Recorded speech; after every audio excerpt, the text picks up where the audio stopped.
Welcome to the same-day registration briefing for the June 18th, 2024 primary elections. We're so happy to have all of you here with us today. I'm joined by a number of staff for this briefing, including our Deputy Director of Elections, Deputy General Registrar, Cheryl Jones, our Voter Services and SDR Manager, Bushra Ardalan. My name is Ravi Udeshi. I serve as our Election Manager.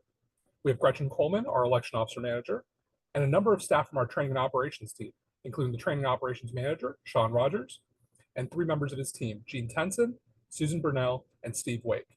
We're so happy to be going over the SDR procedures for this election with you all.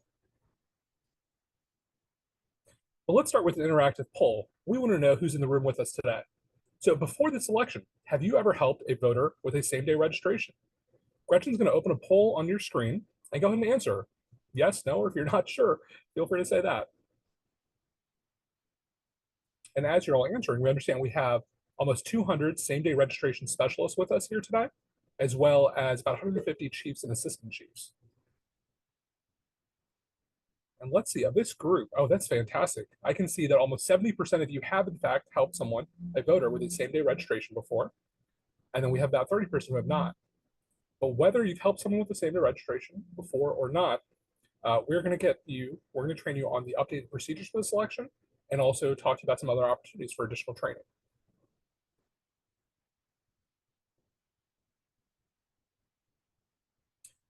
Our agenda for today includes covering a number of different topics, including an overview of the SDR process and important updates that we're making for this upcoming election, how to use the new and updated voter referral worksheet, some practice on how to use the My Neighborhood app on the admin tablet, some practice with how to review and help voters with the provisional envelope, how to complete the process, and some final tips, reminders, and question and answers. If you do have any questions as we're going along during this briefing, feel free to use the Q&A feature at the bottom of your Zoom screen to submit them to us, and we're happy to take a look at them and answer them live at the end of this briefing. All right, let's jump into an overview of the SDR process and the important updates for this election. So first, we want to give you an overview of how many provisional ballots we typically deal with in a November election. So looking back to the past November election, we had about 4,100 provisional ballots submitted. And you can see that 56% of those were for a same-day registration. Another 42% were for voters who had requested an absentee ballot and wanted to vote on election day but didn't bring that ballot with them. And the remaining about 1% were for other situations. This shows you the number of provisional ballot situations that we encounter as a county. And in an average precinct in this past November, they had about 15 to 16 provisional ballots per precinct. We think we're going to have significantly less than this in this upcoming June primary, but we want to be ready for however many each of you may get. Now, first, what is a same-day registration and who can do it? Well, any individual who is qualified to register to vote may complete a same-day registration in the precinct where they currently reside. So just remember, that's Virginia law, that on election day, you have to complete a same-day registration or just a vote in general in the precinct where you now live.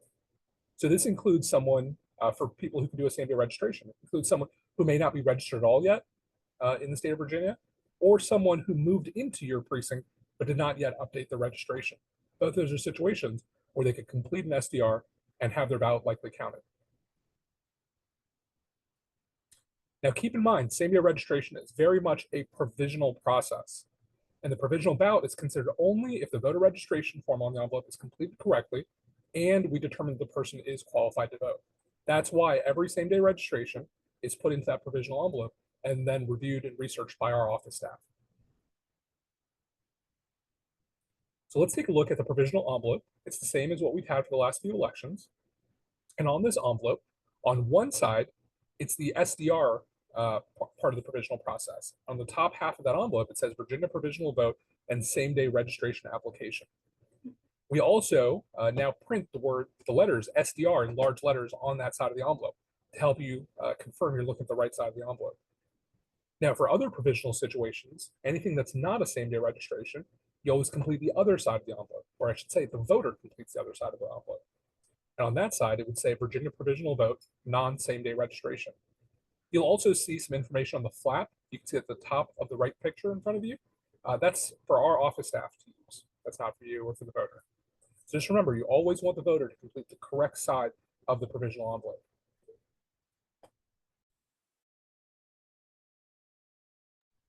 Well, I have our first exciting update to this selection that I want to talk to you about. And Sean's going to go into more detail about this later. But basically, when you look at an SDR envelope, any provisional envelope, and you're trying to figure out, did the voter complete this in full? It's not always easy with the way the fields are laid out. This is a state envelope, but we want to find a way to help you review the envelope and confirm that all the required fields are filled in correctly. So we have a new tool that we piloted in about 10% of precincts last election, and we're now rolling out to every precinct in this election. And that is an SDR overlay. This is basically a separate sheet of paper with cutouts that you can put on top of an SDR envelope and to see what fields are filled in and which ones aren't. So let's see what that looks like. So with this overlay, you can review this envelope and see, has the voter completed the required fields? So again, every precinct will receive one of these SDR overlays. You put it on top of the envelope just like this, and you can see. And as we look around on this envelope, it appears the voter did complete all required parts of the envelope. So that means our office staff can then research this information and make a recommendation to the electoral board. If the voter had missed any field on here, it means we couldn't proceed to that step, that the voter has not provided all required information as required by law. The precincts that were able to use this SDR overlay in the last election seem to really like it, and we noticed fewer errors from those precincts. So we're hoping it'll be a very useful tool as we roll it out countywide. Now let's talk a little bit about how the voting room is laid out and the functions of the chief and the SDR specialist in a precinct. So as you can see from this graphic, we always want to process voters in a circular fashion in the voting room. Voters come in, they get checked in, they go to the ballot table, they mark their ballot, and then scan on the DS200 before leaving. But there's one very important part of this room we want to focus on, and that's where the chief's table and the SDR specialist table are. The SDR specialist and the chief should have tables that are side by side for important reasons that we're going to lay out shortly. But because anytime you have a non-routine voter, it might lead to a provisional situation. So please keep this in mind as you, excuse me, as you set up the voting room in this coming election and how you organize your functions going forward. But you always want to have the chief and the SDR specialist tables near each other. So here's our next important update. What is the division of responsibilities between the chief and the SDR specialist? In the past, we've said it's kind of up to you that you can determine what roles and what parts of the responsibilities make more sense for each of you. Now we want to provide much clearer guidance and in a way that we hope will help minimize and eliminate mistakes.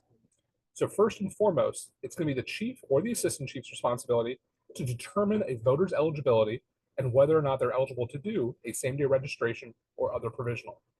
So that means the chief or the assistant chief will be the individual evaluating the moving conditions, going through the what ifs, and basically just figuring out, hey, can this person do a provisional ballot or not? Once the chief or assistant chief has made that determination, that's when the process transitions to the SDR specialist.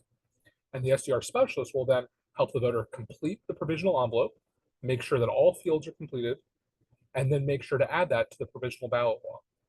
So the chief or assistant chief determines eligibility, and the SDR specialist focuses on all the administrative processes to making sure that we have the best chance of having that voter's ballot be counted. To help you with that process, we've made significant updates to the voter referral worksheet. So this is update number 3. For those of you that have been around for all, you may recall that we've had a voter referral worksheet that previously asked a check-in officer to check off a reason for a non-routine voter and went to the chief and pointed them to where you go in the what-ifs to help resolve that situation. And it was an optional form. Some chiefs and assistant chiefs found it helpful and others didn't. Well, we've talked to a lot of chiefs and assistant chiefs and other officers, and we kind of focused on what would be the most useful tool to help you in each precinct. And based on that feedback and that input and focus groups we conducted, we completely overhauled the voter referral worksheet. And now it much more focuses on situations that are likely to become provisional ballots, the situations where you don't already know the answer necessarily. We've also updated the information that actually shows up on the poll pad. So for any situation that's not covered in the voter referral worksheet, it will now basically give you the instructions on the poll pad itself. So let's focus on which situations you would complete a voter referral worksheet for, or your check-in officers would. You can see in that check-in officer block there, first off, the check-in officer, anytime they encounter a non-routine voter, will write down the voter's last name, first name, and middle name or middle initial. And then they have to select one of 5 reasons, A, B, C, D, or E. What are those 5 situations? First, A, if the voter has an absentee status on the poll pad. So it might say absentee issued or absentee marked, absentee unmarked, something like that. If it says absentee something, then they would check that box and then hand it to you, to the chief officer in the precinct. Situation B, if the address the voter provided does not match the address on the poll pad. That's usually because the voter has moved. And again, that's something that the check-in officer would hand off to the chief. Situation C, if the voter is not listed on the poll pad in any precinct, that might mean the voter is simply not registered in Fairfax County or in Virginia, and that might be someone who's eligible to do a same-day registration. Situation D, the voter is shown as already checked in, or it says SDR provisional status. So this might be a situation where maybe the wrong person got checked in, or there's some uncertainty, and again, it may become a provisional situation. And then E would be other, for any other situation. So I want to stress that the voter referral worksheet is required for any non-routine voter who fits into categories A, B, C, or D. And then for the other situations, we think it may also be helpful to document those. And we're going to go into more information, Gretchen is, about when that would come into play. But certainly for those first 4 situations. And again, Gretchen's going to take you through more of this in a little bit. And of course, I can't stress enough that if you're ever not sure what to do on election day, simply put, call the office. We have tons of staff here whose number one priority is making sure that we can help you with any non-routine situation. And we would much, much rather you call the office and get guidance from us on a situation, especially since we can look in the voter registration database for more information, than for you to try to make the best guess if you're not sure and end up making a mistake that may cost a voter their chance for having their ballot be counted. So again, if you're ever not sure, simply call the office. All right, now we're going to take you through how to use the voter referral worksheet. And for that, I'm going to turn it over to my colleague Gretchen, our election officer manager. Thanks, Robbie. So quickly going over how to use this updated voter referral worksheet that we just showed you. And I'm showing you this not to expect you to memorize every step on there. The point of the worksheet is that we can guide you through the steps as they come up for each voter. So feel free, or don't feel like you need to know everything right now. Just basically learn how to be able to navigate this as you're using it on election day. So to get started, this is what the worksheet looks like front and back, but then it starts with the check-in officer, as we just talked about. So these will be pads of paper sitting at the check-in table. So the check-in officer will start this form by filling out just this top section here, basically taking down essential information about the voter and then just a little bit of a clue as to what's going on for the chief to look into more. So the check-in officer takes the sheet of paper, fills out the very top of it, and then they pass it over to the chief or the assistant chief, who then looks at the bulk of this form, so the second half of this page, or the top of the backside of the page if they end up with the other situations. And then this will walk the chief and assistant chief step by step through what the different situations are. The chief or assistant chief won't be filling out this entire page, just the box that applies to each particular situation. So for example, if the check-in officer selected section A, so anything with an absentee status, then the chief or assistant chief would come here and fill in just box A. They wouldn't need to fill in all 4 boxes.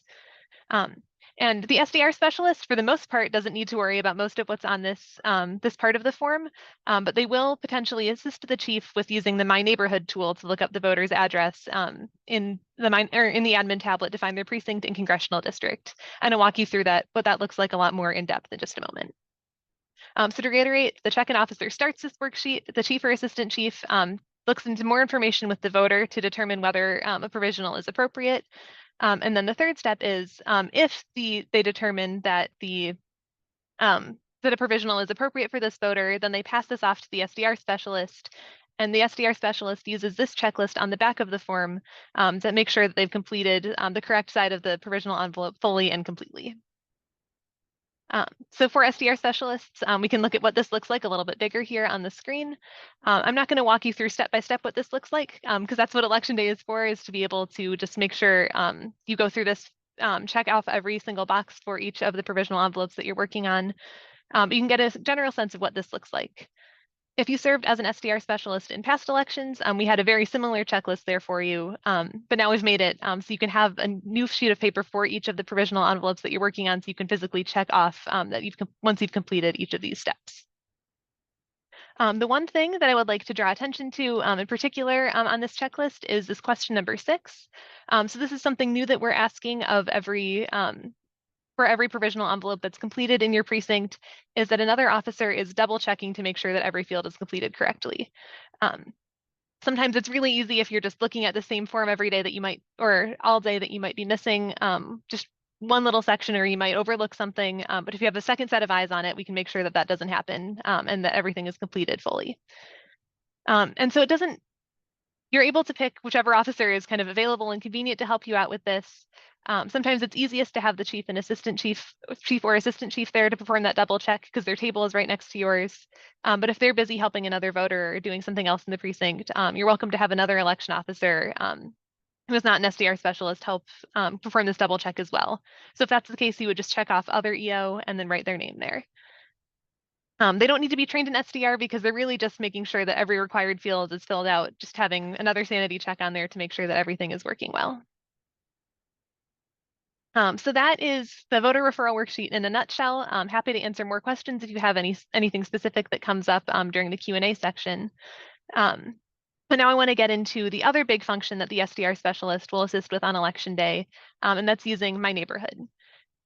So My Neighborhood will be used in a couple of different situations, depending on the status of the voter that you'll find on the voter referral worksheet.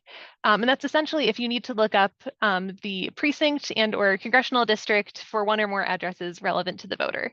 So that happens here in box B if the voter's provided address does not match the address that's on the poll pad, or in box C where the voter is not listed in the poll pad in any precinct. So you have to figure out which precinct they do live in.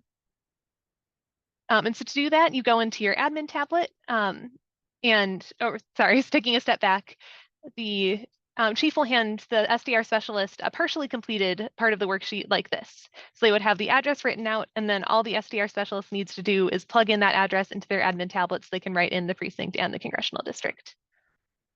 So we could take a look at what that looks like. So all the SDR specialists will have the admin tablet seated with them at their table.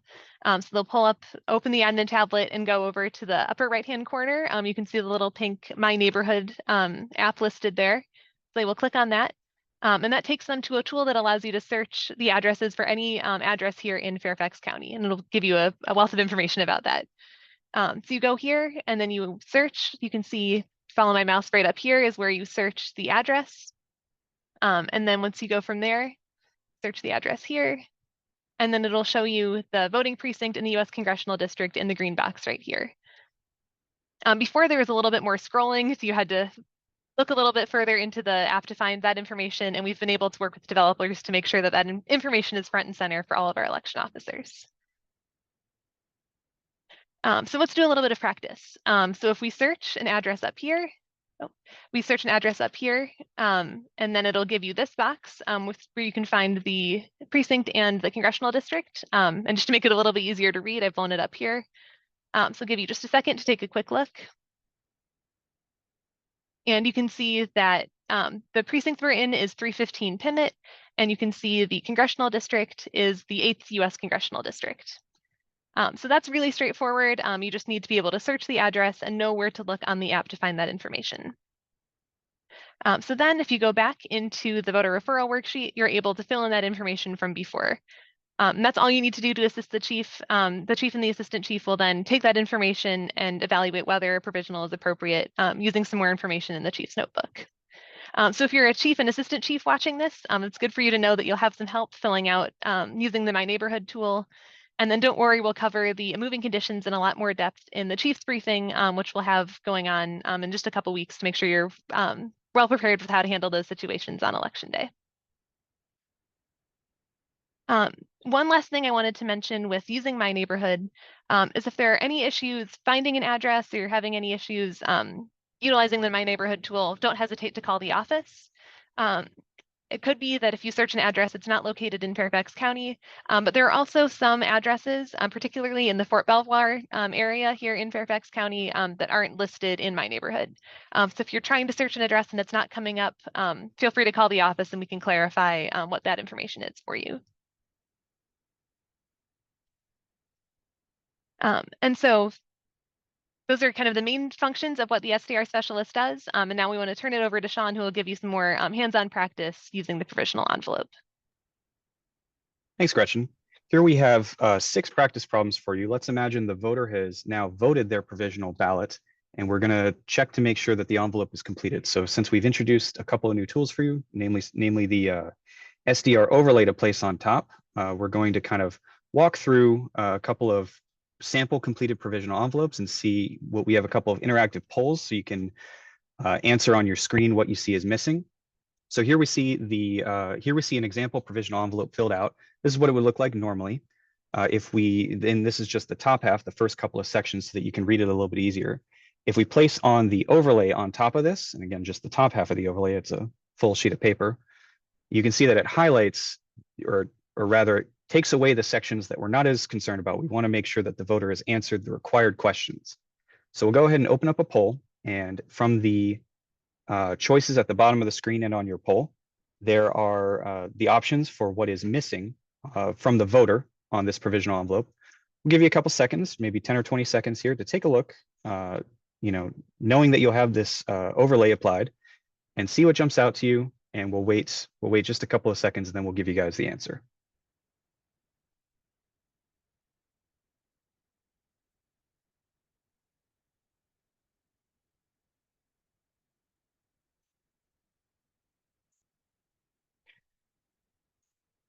Okay, so as you can see here, if we want to continue here, what's remaining on screen right now is what was missing from this envelope. So as you can see in the middle there, the voter has only put the last 4 of their social security number. Additionally, in the top right, the election officer has not written the precinct for the voter. They have written the party, but not the precinct, the party ballot. And finally, the address is incomplete here. So you can see that we have the street number and name and the town, but not the zip code. So that's our first practice problem. We'll go through a couple more just to get into the habit of taking a look at these envelopes and learning how to kind of read them in a sense. So we'll move on to question number 2 here. Same idea here. Another voter has filled out another provisional envelope. And so we are doing the double check here. So we'll give you just a second to take a look at this. Again, this is the provisional envelope as it is now and as it is after the voter has filled it out. Again, just the top half and also the top right section for you as the election officer to complete. And then we'll go ahead and put the overlay on top of this, again, to help us hide away the non-required information or the less important phone number and all that stuff. And then we'll wait a second to open the poll here so you can take a look, take another couple of seconds here to scan the envelope here, take a look at what might be missing, and we'll go ahead and open that up for you guys to vote on.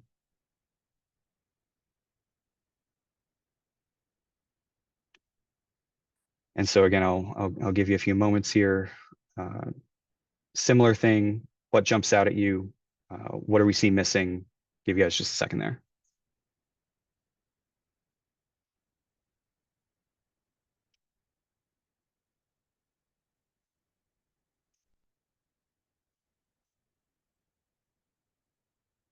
And again, I'm sorry, these are multiple choice polls. So if you see more than one item missing, there may be more than one item missing.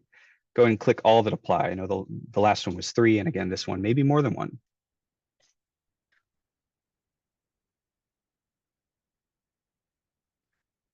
All right, so we'll go ahead and give you the answers here. Thanks for answering the poll here. So what's missing here is the wrong answers will disappear, and we have missing an incomplete name. As you can see in the first and middle name blocks, the voter has not written their name. And then also, here's a little bit of a tricky one here for the birth date block. There was text written there, but it was the date of the election. Sometimes voters will write the date of the election instead of their birth date. I don't think they were born that morning, so that would be an omission for us to double check.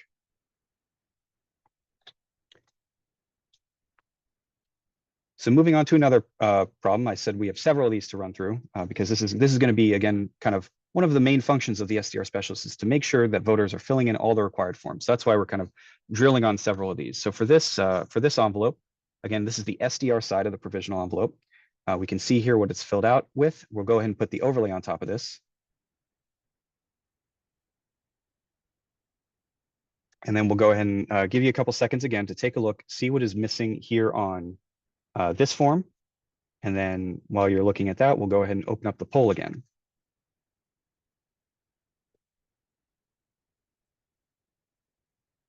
So leave this open for a minute or so for you to take a look at and see what's missing on this envelope.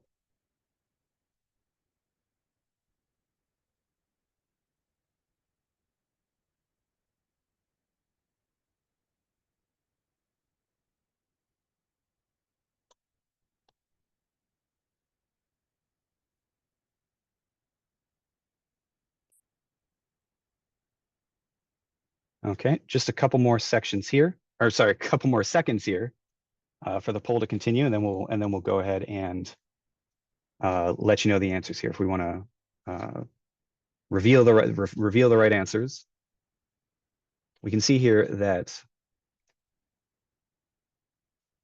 we have 3 missing things on this one. So 1, we have a missing answer to the citizenship affirmation. We can see an empty checkbox here through the overlay. Secondly, we have an incomplete address here. They've written only part of their address. They haven't written the town or the city. And finally, we have a missing or incomplete answer to question number 3, the question about have your rights been revoked due to felony or mental incapacity. So if we remove the overlay, we can see here that there's several checkboxes for question 3. Now, most commonly, the no is going to be checked because that's what applies to most voters, but that's not necessarily the case for all voters. If the voter has answered yes for this question, then they also need to go down to the second set of checkboxes and answer one of those questions. And that's something that we see. It's not too uncommon that a voter will answer the first question, but not the second question. So if you see that if you place your overlay on top and you see that there is nothing checked for question 3, and in general, you would want to use that as an opportunity to lift it back off, take another look at what you saw on the envelope, and then double check and check with the voter to complete any missing information or follow up with them. So the voter in this case, perhaps for question number 3, they need to look at that question again or answer the second set of checkboxes, which can be easy to miss because it's on the next line. So moving on to question number 4 here. This one we've included the top half of the provisional envelope. We've cut out sections 4, 5, and 6 because those are optional questions, but we have included section 7 here because we want to talk about the entire provisional envelope. So we'll put the provisional envelope overlay, or sorry, the SDR overlay on top of this to take a look at what's missing here. And same thing, we have a couple more of these. We'll open up a poll for you guys to take a look as soon as we put that on top. So the overlay, as you saw earlier, is a full sheet of paper or a full cutout, and will allow you to kind of put it over it matches the same size as the provisional envelope. Here we've kind of cut it in half so that it can fit onto the slide, but we'll go ahead and open up the poll here and give you a minute to see what's missing here.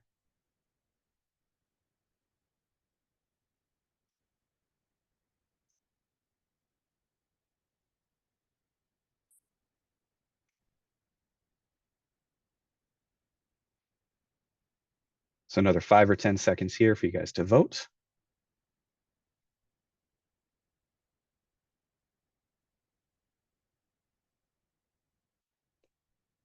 And if your poll is covering the screen right now, if you have the ability, you can always click and drag to move that to another section of the screen as we're going through the rest of these practice problems.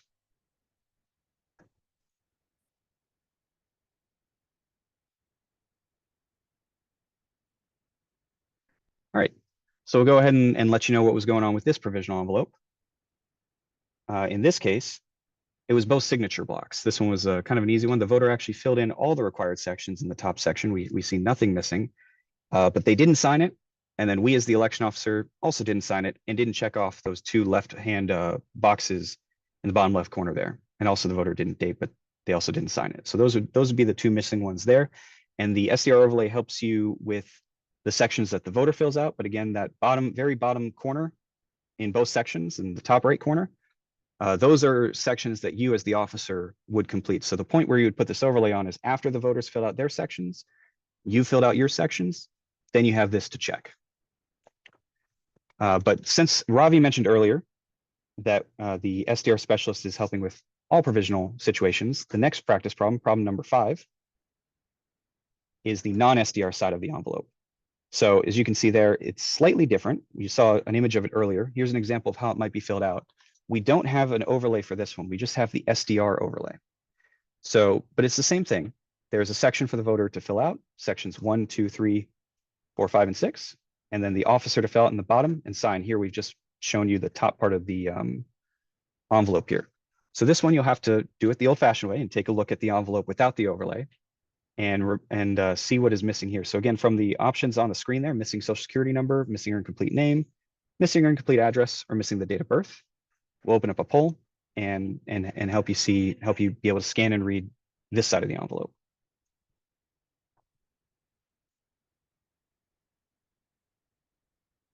And so this is for any provisional situation that's not a same-day registration. So any of the other options.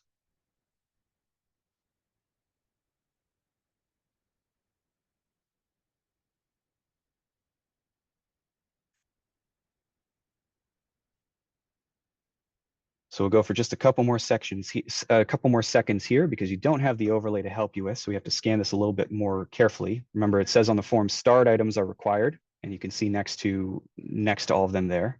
Most of them are starred on this form.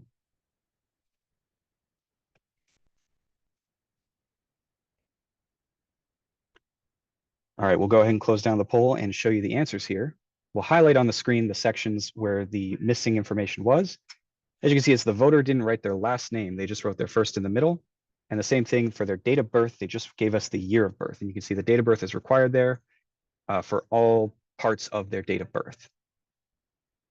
So that was that. And then for the last practice problem here, again, we'll do another non-SDR provisional side for you to take a look at. Another voter has filled out this envelope.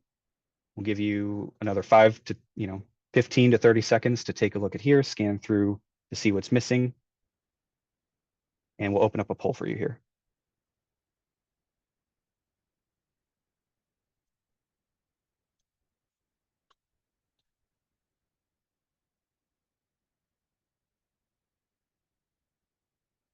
If you can't read the answers, the answer choices are missing social security number, missing or incomplete name, missing or incomplete address, or missing signature. Hopefully you're able to see those either in the poll or on the screen.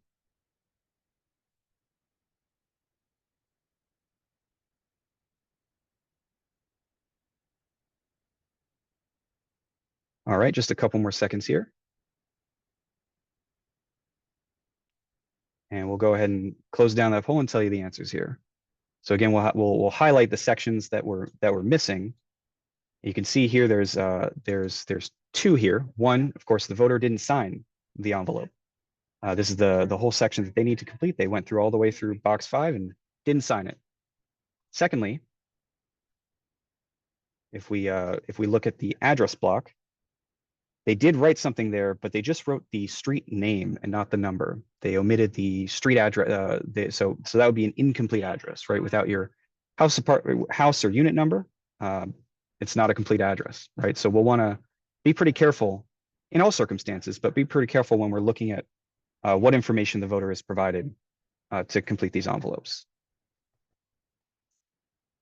And I do want to point out here that on the non-same day registration side of the provisional envelope, you can see there in box number 3 or section number 3, it says social security number, last 4 digits required. And the voter is free to write their entire social security number, but for the non-same day registration side of the provisional envelope, it only requires the last 4. And this is different than the same day registration side, which requires the complete provisional envelope. I'm sorry, the complete social security number. So you can see there on the form, it says that, and that becomes not a mistake or an omission on the non-same day registration side. So That can be a little bit tricky to know which side of the envelope you're looking at. Again, remember that the other side of the envelope has a big red SDR on it to remind you that we need basically the full social security number and that there's a difference in what's required. So those were the 6 practice problems we had for you. We walked through the voter referral worksheet, how they're getting to you, My Neighborhood, how you're looking up what precinct they're in to help the chief and assistant chief. We'll proceed to the next section here. Well, completing the process for the voter. So we've kind of walked through with the voter. They've shown up, made it through the chief and assistant chief to make a determination. We've helped them vote their provisional, fill out their provisional envelope and vote their ballot. What do we do next? How do we complete the process for that voter? So firstly, we want to make sure that we give them the provisional voter notice. This is a required handout for the voter. It essentially explains to them, you can see there, it explains to them what they just did and what it means to vote provisionally and what's going to happen next. They have some optional things that they can do, and it tells them basically when the electoral board is going to meet and gives them an explanation and gives them some contact information to follow up. And this is required to hand to each provisional voter. There's not much to do on this form. You just have to check off the reason that they voted a provisional ballot, either same-day registration or any of those other options. I do want to point out that this is the notice for 99% of voters. This form does have a backside, though, not pictured here, which would be if the voter did not have acceptable ID and declined to sign the statement. For most voters, they're voting provisionally for a different reason, a same-day registration, or perhaps one of the other couple of reasons, maybe absentee issue or something like that. So we just want to make sure that we check off the correct answer to give for these to give to these voters before they leave. So as one of the last things that we do, and again, this is on the checklist for each voter. That's on your voter referral worksheet. Additionally here, a reminder that provisional ballots go into the provisional envelope and not into the DS200, right? They need to come back so our electoral board can consider them. And so they don't go into the scanner in your precinct. So they go into that provisional envelope that we were talking about. Of course, the voter writes on it, but it's also an envelope in and of itself. You'll probably have to fold it to get it in there. And then that provisional envelope itself goes into one of our envelope number 1As, which we'll talk about in just a second. So a reminder, very important, provisional ballots go into the envelope and not the DS200. And again, for every voter, this is another part of the checklist. There's a provisional log to complete.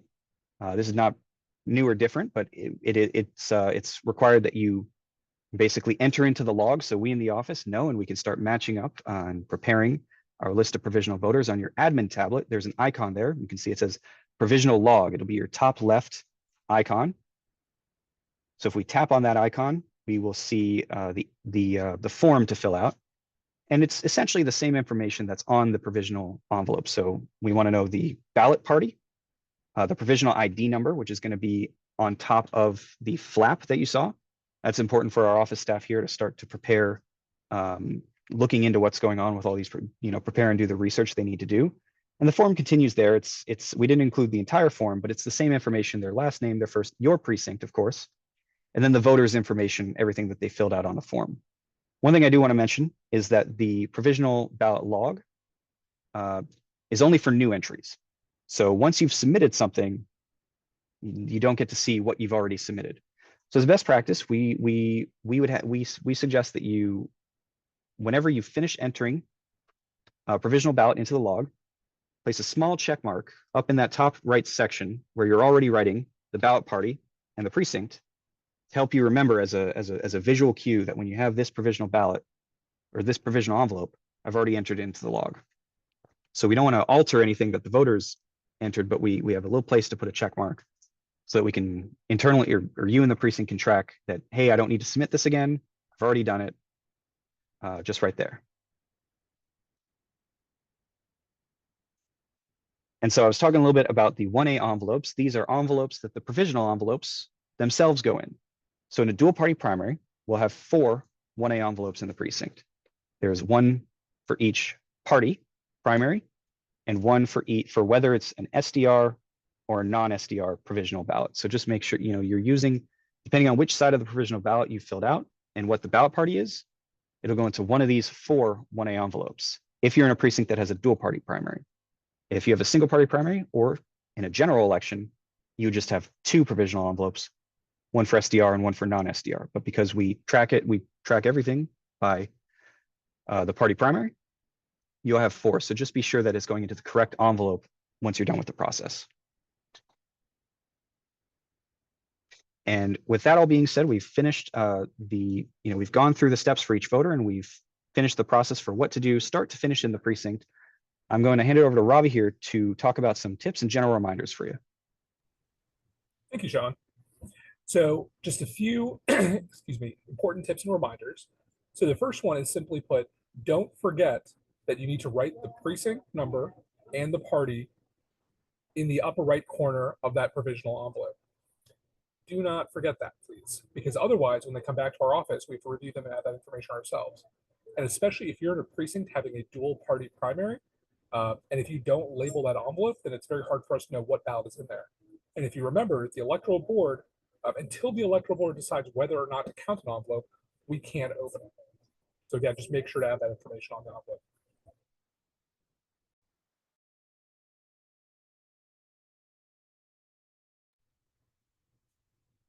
The other one I want to stress to you is for the number 3 section of that SDR side of the envelope, that there are 2 parts here that the voter needs to fill out. The first one is answering the question, have you ever been convicted of a felony or judgmentally incapacitated, disqualified to vote?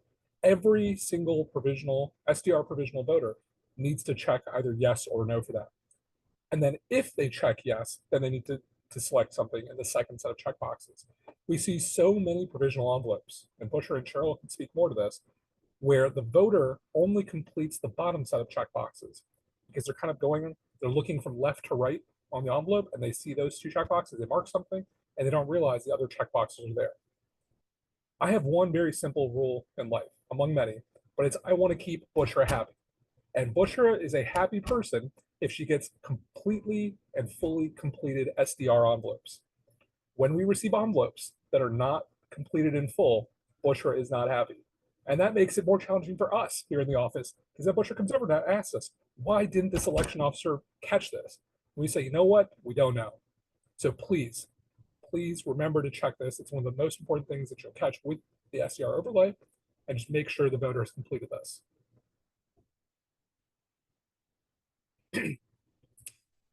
Now, if some of you find the overall process of same-year registration and provisionals overwhelming, you're in good company. I do too.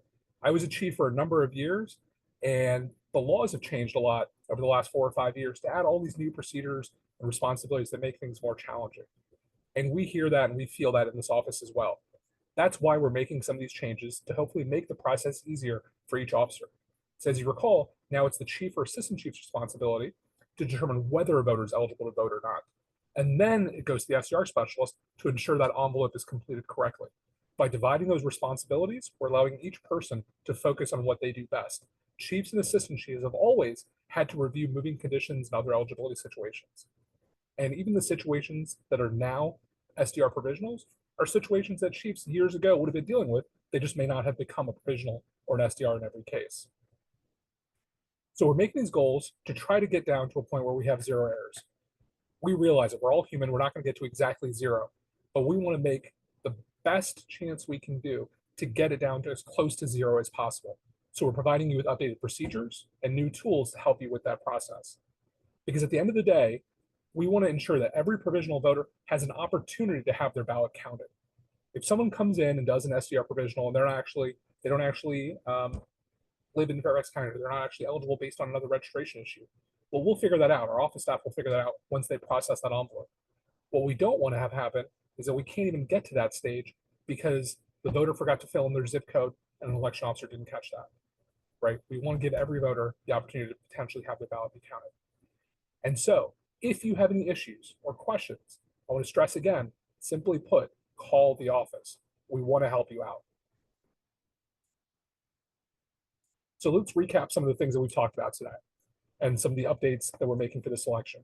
So we've updated various procedures, and those are reflected in our new and updated voter referral worksheet, which is available in the election officer portal. I believe it was in the email you all received last week. So you can take a look in more detail at what that form looks like. But now that form helps reflect the division responsibilities. It starts with the check-in officer, Once they encounter a non-routine voter, they make a selection, A, B, C, D, or E.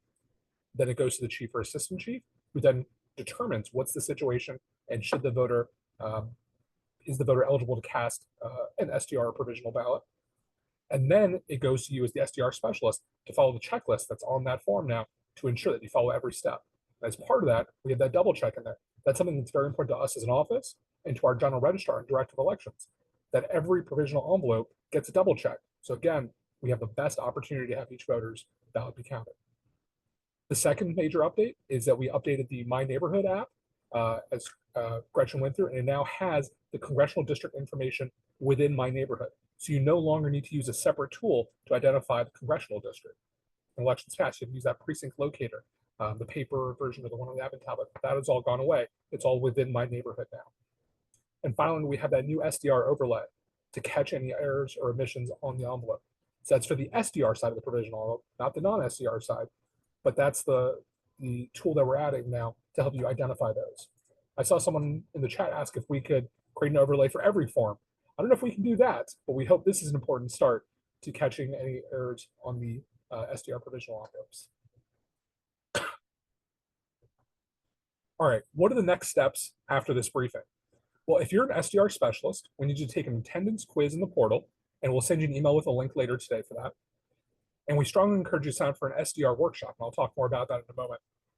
If you are a chief or assistant chief watching this, just remember we have the chief's briefing on June 6th, and we're going to go through your part of the process more during that briefing. And what you have to do with the voter referral worksheet will be covered in more detail during that briefing. So if there's anything you feel that we didn't cover today, that's okay. We're going to cover it during the chief's briefing. We also encourage you to sign up for a chief workshop if you've never attended one of those before, or an SDR workshop. SDR workshops are open to SDR specialists, chiefs, and assistant chiefs. When it comes to our SDR workshops, that's when you'll have an opportunity to get hands-on practice with all aspects of the same-day registration and provisional process. So if anything we've covered in this briefing today has been a little bit confusing or wasn't clear, we strongly encourage you to come in for an SDR workshop. They're each up to 2 hours in length, and we have them every day for the rest of this week, Wednesday, Thursday, and Friday. And then we have more on upcoming dates as well. And if they all fill up, we'll add more. We're happy to do it. We want as many of you to come in as possible, especially with the changes that are occurring with this election to the process. Come on in, get some practice using My Neighborhood to find a voter's precinct and congressional district. We'll give you some practice on how to fill out that voter referral worksheet, how to add voters to the provisional log. And that way, if you come in and practice all those things, we're confident that you'll feel confident on election day, which will ultimately help all of us achieve our goal of having as few errors as possible. All right, now let's get into the question and answer session of our briefing today. We'll spend another 10 or 20 minutes going through your questions. If you haven't already, go ahead to the bottom of your screen, the Q&A feature, and submit your question there.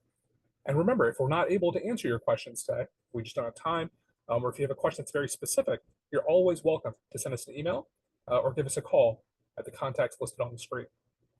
As we go into our Q&A, and just before that, I want to invite our Deputy Director of Elections, Cheryl Jones, and our Voter Services and SDR Manager, Bush Ardelon, to share any additional information with you. And of course, they're going to be on with us to answer your questions. They're the folks who are the experts processing this right after Election Day. We also have Sherry Kirk, our Voter Services and SDR Assistant Manager, and they're all here to help answer your questions and provide additional information. Cheryl, is there anything you'd like to add for everyone that we have attending this briefing today?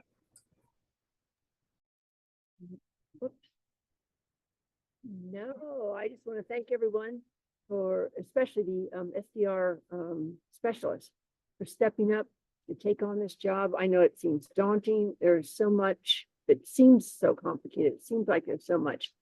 But Robbie and Gretchen and Sean are doing everything they can think of to try to make the job easier. What we don't want to do is deny voters their vote because of a mistake that was made by an election officer. That always makes us really sad. When we go through and we look at this, we think, oh, they just didn't check the box, or they didn't sign the form, or what were they thinking? There's not even an address here. So be sure to check it very carefully. Don't get rushed. This will be a slow election. You have plenty of time to practice and practice your procedures, because come November, you all know it's going to be very different. It's going to be very busy. So you have to get your procedure down now. Don't let those provisional voters escape your table and take their ballot over and put it in the DS-200. Now, not only are they going to have their ballot counted without it being reviewed or without their provisional envelope being reviewed, but also your count's going to be off. You're going to have one more ballot or more in your DS-200 than you have voters checked in. So this isn't good. So establish a procedure so they can't get away from you and take that ballot to the DS-200. That's it. You may laugh, but it's happened more times than we'd like. And I think that's all. Good luck. Take your time, think. You have any questions, give us a call. We have lots of people here on the telephones ready to answer your question. I'll turn it over to Bushra. Hi everyone, here we are again for second election in 2024. We are glad to see you again, right? I'll be ready for November. Will be easy election, probably will be more busier in November, but there will be a good practice for you we had March primary, now we have June. For November, all of us will be expert in SDR, and we will not have any error on the application. Again, I will thank you, and we are here for answering your question. Thank you again. Thank you, Cheryl and Bushra. Now, Bushra, I see you smiling right now. So that means we have no envelopes with omissions so far for this election. So let's keep it that way through June 18th. All right, so we're going to turn over to Jean, Susan, and Steve to help us with the questions you've all submitted. Jean, do you want to start us off? Do you have a question for someone? I sure do. We've gotten some great questions both before the briefing and during. We really appreciate all the thoughts that people are putting into how to handle this process well. Our first question is for Cheryl. What happens if the wrong side of the green envelope is filled out? Well, it depends depends which wrong side you mean in the situation. Sometimes we can go ahead. Sure, I apologize. It's a little hard to hear you. Do you mind just adjusting the microphone so we can hear a little better? Is that better? No. Can you hear me now? Yes, much better. Is that better? Yes. Okay. Depends on the situation. Sometimes we can go ahead and accept the provisional ballot because there's certain information that we need, and it also depends whether it's a brand new voter or if it's one who's simply moved. So the best thing is don't even go there. Don't try to think, oh, well, it's going to be okay. No, just follow the rules, and then there's no risk of a voter's ballot not being counted. If they fill out the wrong side and you realize, wait a minute, it should have been the SDR side, it's better to keep them there, turn it over and apologize and say, I'm sorry, could you fill out this other side? I had you do the wrong side. It's better just to follow the procedures, follow the process. I can add, as Cheryl mentioned, for first time voter, definitely if they fill out the wrong side, the SDR will be denied. So it's better always fill out the SDR for SDR voter, okay? For people who are already registered, sometimes if the wrong side completed because only they are changing the address, we will accept it. But as Cheryl mentioned, please just do the SDR side so you don't confuse yourself. Thank you.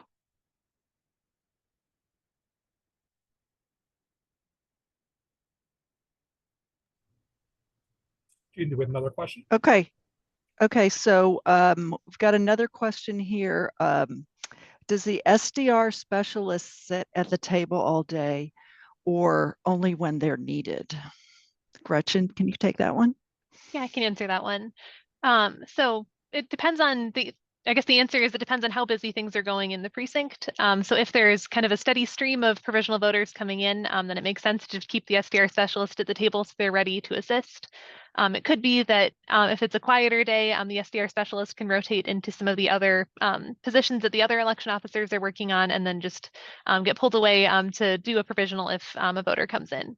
So that kind of is up to the discretion of the chief and the assistant chief based on how busy things are in the precinct. And Gretchen, if I may, I'll just add two things to that. One is So if the SDR specialist is helping with something else, it's always easier if they're at the check-in table. Usually you'll have, 2, 3, 4 officers at the check-in table. And so if an SDR voter comes in, it's easier to pull them away from the table and grab them at that moment. And the other piece I'll mention is that looking ahead to this November's election, we expect an exponential increase in SDRs and provisionals. And so we'll probably have 2 SDR specialists in every precinct. I know it's something that's a concern for many of you, how you should handle the volume of SDRs and provisionals in November. So we're definitely planning on having more officers for everything in November. Okay, great. How about a question for Sean? Sean, why might a voter be sent away from your precinct and not do an SDR? Sure, there's a couple there. I mean, that can go a couple different directions. I might ask Cheryl if she has any to jump in here. But I mean, you can imagine if a voter doesn't live in your precinct, then they're not eligible to do an SDR in your precinct. Same day registration requires that you live in the precinct in which you're registering and voting provisionally. And so if I've simply shown up in the wrong precinct and I didn't know which, polling place to go to, we'd want to get them to the correct polling place. I'll defer to Cheryl or Busher if you have anything else to add to that, but that would be primarily the main one, is that they're doing an SDR in the wrong place because they don't live there. So as Sean said, one of the common error voting SDR in the wrong precinct. So we don't want that. If the address is not in your precinct, send them to correct polling location, correct precinct.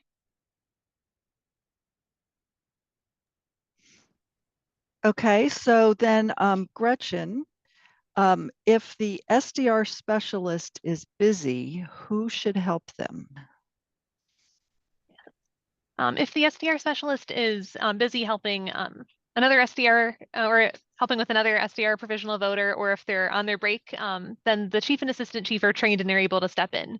That's why we've asked the chief and assistant chief to do the online SDR basics training. And that's why many of you are watching this briefing, so you're able to cover in those situations. I do want to emphasize that the SDR specialist is the primary person to help with the SDR and provisional ballot envelopes. So make sure that they're the first person to go to, but if they're not available for whatever reason, then the chief and the assistant chief are also qualified to step in and help. And Gretchen, maybe a follow-up on that. If the assistant chief and chief are both busy, can the SDR specialist help determine a voter's eligibility? So going forward, that's a good question. So in the past, the SDR specialist has been trained on doing both kind of the evaluating the eligibility and completing the envelope. But now we've simplified the process. They are really trained on just focusing on completing the envelope. So in that case, if the chief is busy and can't help determine the eligibility for the voter, that's why we have the assistant chief also trained to help with the SDR process. So if the chief can't help, then the assistant chief would step in and vice versa for determining the eligibility. And I can add, if both are not available, please call the office. Okay, so then the next question for Sean, should we set up a separate table for the SDR or provisional voter to complete their ballot, or should they stay at the table with the SDR specialist? Sure, so what you definitely don't want to do is send them over to the regular marking areas, right? We want to keep that whole process in the same area. So you would want to set up a privacy booth at the SDR specialist or near the SDR specialist table so that as they're voting their ballot, they still have their privacy. But number one, we don't want to keep traffic going in different directions or make it to the DS200 or anything like that. So keep it all in that area at the SDR specialist table, which again should be right next to the chief's table to make the whole process a little bit easier. Bushra, a question. Can a voter leave the residence address blank on the envelope and only use their mailing address? No, one of the requirements to register to vote is provide your current residence address within Fairfax County and should be within your precinct. The application is incomplete. You need to remind them you did not complete your residence address, and PO box and mailing address. Any type of mailing address is unacceptable as a residence address. So next question for Cheryl. What should they do if the voter doesn't want to write down their whole social security number on the SDR side of the envelope, and why is it required on that side but not on the non-provisional side? Cheryl, your voice. Because the law requires a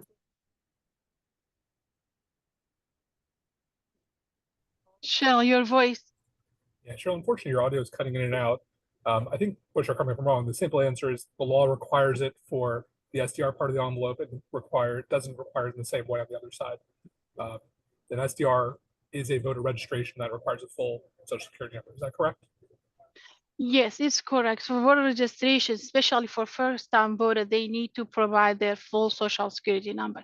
Say, for example, I don't want to confuse you. For example, someone was already registered, but they changed their address and they were qualified to do SDR. For those situations, if they did not provide full social security, is fine, but we don't want to confuse it. Also, because you don't know if they are re-regging or they are first-time voters. So it's better to provide the full social security number. In case they didn't, just let us call our office. We will tell you if it's required, if not. Because it's a rare situation if they did not provide it. Is that clear? Or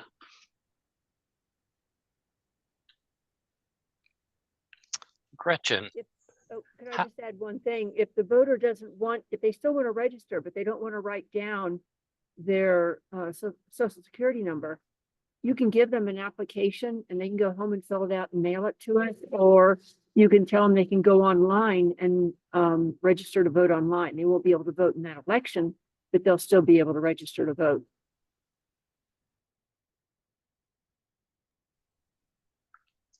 a question for Gretchen. How will the double checker know that the envelope was filled out correctly? That's a good question. So if they're filling out the SDR side of the envelope, we encourage them to look at the SDR overlay as well, so they can scan just for the required fields and just have another set of eyes on that. And with the non-SDR side, there are still little asterisks marking which of the fields are required, so we encourage them to take another look at that.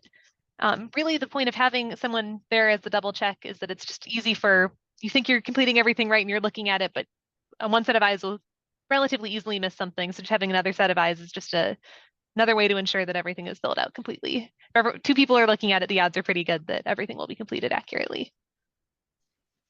And a question for Ravi. Does the SDR specialist handle the paperwork for the SDR and the other provisionals? Oh, that's such a great question, because I get it. The title of the position is a little bit misleading. When someone is assigned as an SDR specialist, they're certainly helping with the administrative process for every SDR voter. But because the process is so similar now, it's just two sides of an envelope, one side or the other. We're also asking that all SDR specialists also handle the administrative part of the other side of the envelope. So let me summarize that. SDR specialists help with the administrative process for every provisional envelope. It's something we'll probably look at that name of that position in the future and rename it to be better to better reflect that. But yes, every SDR specialist will help with every provisional envelope. Sean, if my precinct has a primary for only one party, do I still have to mark the envelope with a D or an R? Sure, thanks, Stephen. Yes, whenever we have a party primary, either a dual party primary or a single party primary, we're going to ask that you mark on the provisional envelope what party primary that ballot is for. That's very helpful for us here back at the office when things come in, and for the provisional team to start going through the many provisionals that we get. And it's just a best practice because sometimes we'll have dual party primaries, sometimes we'll have single party primaries. If you put it on there every time, it's helpful for us, and you can't go wrong.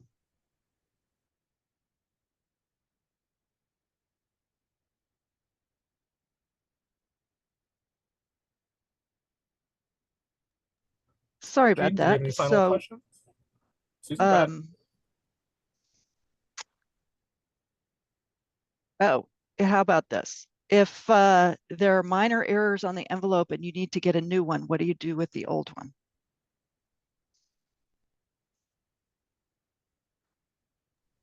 So good question.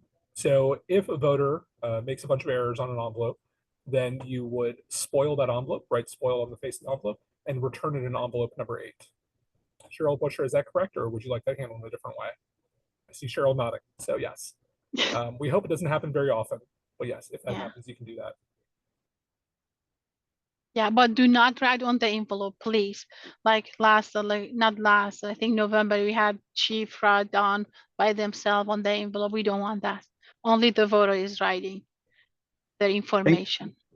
Thanks for mentioning that, Busher. I just want to mention that you didn't see it on the screenshot earlier in the slides, but there is a section for notes. Any notes that you would have, don't write them on the envelope. When you submit in the provisional ballot log on your admin tablet, there's a section to type in any notes that you need the office to know, if any, about that provisional. Ravi, how do we get election officers to use the voter referral worksheet? Oh, that's an easy one, Steve. It's a required form of the selection, and that's something we're going to cover with all the chiefs and assistant chiefs. I get it, though. No one ever likes an edict from the office. You must do this. But the reason is, ultimately, we want that best chance of voters' ballots being counted. Gretchen, do you actually want to share a story from last election that I think might be helpful for some of our officers in understanding why we think this is such a useful tool and why we think it's necessary for it to be complete for every voter, every non-routine voter? So I had the opportunity to go visit a couple of precincts on election day, which is a really cool experience because usually the staff are here in the office fielding the questions, but I was able to sneak out for a little while and actually get to see what it was like for all the officers in the precincts. And I was also lucky enough to witness a same-day registration happening while I was at one of the precincts. And both, I believe it was the assistant chief evaluating the moving conditions, and it was the SDR specialist filling out the form. Both were great. But they ended up not using the materials that we had laid out for them, which was a little bit heartbreaking because I spent so long trying to make sure the checklist was as helpful as possible for everyone. And they said that they read the materials initially, like they were still diligent officers and they were well trained on the materials, but they weren't using them to actually check against the form. So that's the thing that we want to be able to address. We believe that you guys are all getting the required training and you're all working diligently to make sure that the process is happening. So we are really grateful for that. But we just want to go that final extra step to make sure that everyone is completing, being that diligent for every single provisional that comes their way.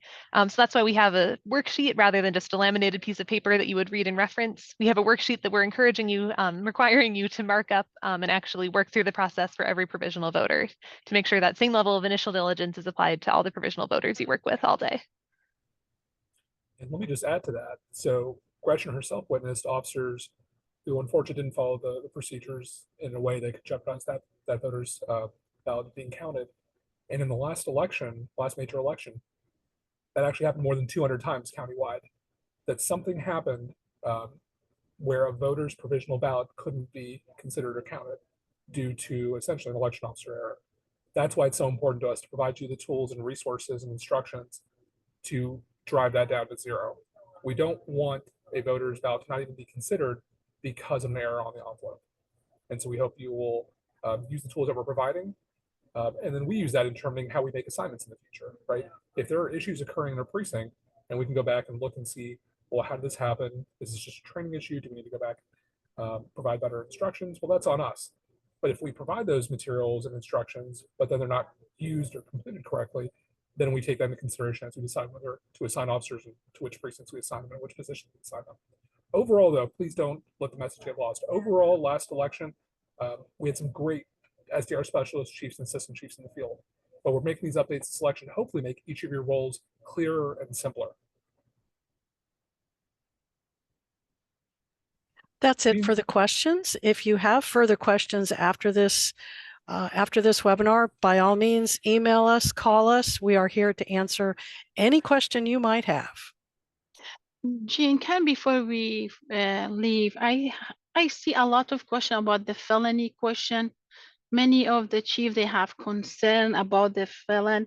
So I think the most important job for SDR special is to check the application is complete. For example, if someone checked yes for felony question, It's our job in the office, because we have tool provided to us to check for felony. If this person convicted felon, that application will be denied and the ballot will be rejected. If the voter, their right has been restored, the application will be processed. So we don't want you to be confused or be concerned about if someone said, yes, I am a convicted felon, but my right is restored or not. So this is our job here, because as I said, we have many tools to research, and our database is filtering anybody when we process. If they have felony, we'll filter and never let us to approve that application if any felony conviction related to a voter. Okay, I hope this will be clear, your concern about the felony. Thank you so much, Bushra. And as we close out here, I would say that situations like that, how to handle that number 3 section on the SDR form, make sure it's completed correctly. If anyone attending this, SDR specialists, chiefs, and assistant chiefs, want to understand more about that, how that mistake happens, or get more practice, please, please, please come to an SDR workshop. We have so many sessions that we're hosting over the next few weeks so that everyone can attend who would like to. We really think that it's a great opportunity for you to see how this process works, see the updated process, and practice with it. Because the more you practice with it, the more you'll make sure that there are no issues on election day. So thank you so much to Bushra, our voter services and SDR manager, Cheryl, our deputy director of elections and deputy general registrar, and everyone here on the election administration team, including Gretchen from our election officer manager, Sean, our training operations manager, Jean, Steve, and Susan from our training operations team. It takes a team to get all these materials and procedures and forms ready, and we hope we've done as much as we can to prepare you for election day. So again, if you have any questions, by all means, contact us. We strongly encourage you to go to the portal and sign up for an SDR workshop. And if you are an SDR specialist, don't forget to take the attendance quiz after the session, and we'll email you the link for that later today.